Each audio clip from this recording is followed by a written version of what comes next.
जिस तरह से आनंद फानंद में नई नियुक्तियां हुई है, जिसके बाद ये कार्यक्रम की घोषणा हुई है, क्या आपको लगता है कि इसके पीछे भी कोई पॉलिटिकल मोटिव होगा? देखिए, मैं ये कहूंगा कि किसी के पीछे भी पॉलिटिकल मोटिव हो, लेकिन ऑपोजिशन पार्टी जो है उनको जो चाहिए वो बात वो इलेक्शन कमीशन के सामने रख सकती है। और सुप्रीम कोर्ट ने जो है वो ईवीएम के बारे में जो अनसन जजमेंट दे रही है वो मेरे ख्याल से रोकना चाहिए, क्योंकि सबसे बड़ा सवाल है कि आपने जजमेंट दिया है किस एक्सपर्ट कम्युनिटी के मुताबिक आपने किया है। क्या वहां पे जो जुडिशरी में बैठे हुए लॉर्डशिप है उनको हैकिंग की जानकारी है? अगर उनको हैकिंग की जानकारी है तो शायद मेरे ख्याल से वो उसका तर्क देते। ईवीएम अगर वो किसी एक्सपर्ट कमेटी के पास भेजते और उनकी अगर राय आती तो मैं मानता कि उसमें हैकिंग नहीं है। मैं इसलिए दावे के साथ कह रहा हूं क्योंकि एक केस बंबई हाई कोर्ट में मैं खुद लड़ रहा हूं कि ईवीएम हैक की जाती है।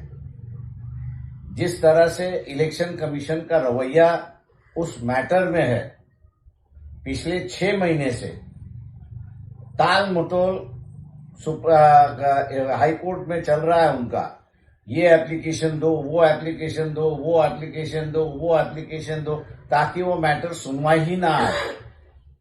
इस तरीका जो इलेक्शन कमीशन का जो रवैया है उससे जाहिर होता है कि वो उसमें फंस गए हैं, क्योंकि रिटर्निंग ऑफिसर जो है वो खुद एफिडेविट पे कह रहा है कि इसमें टेक्निकल मिस्टेक हो चुकी है।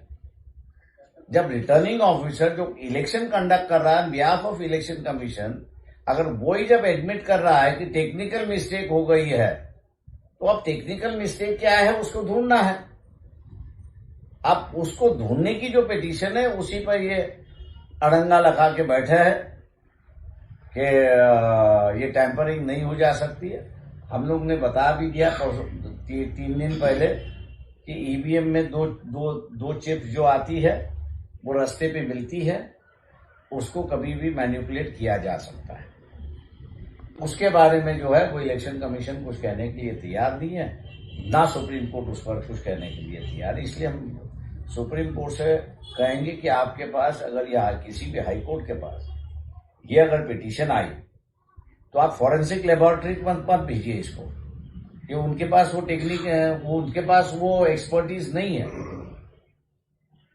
आप इसको अगर भेजना है तो आईआईटीज में भेजिए।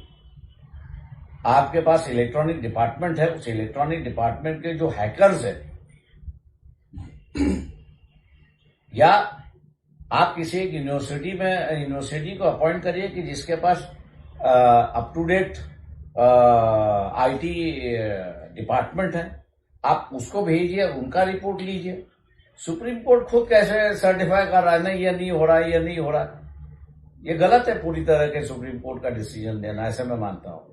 These are technical issue and Supreme Court should take the help of the technical persons to understand this issue and then give a judgment.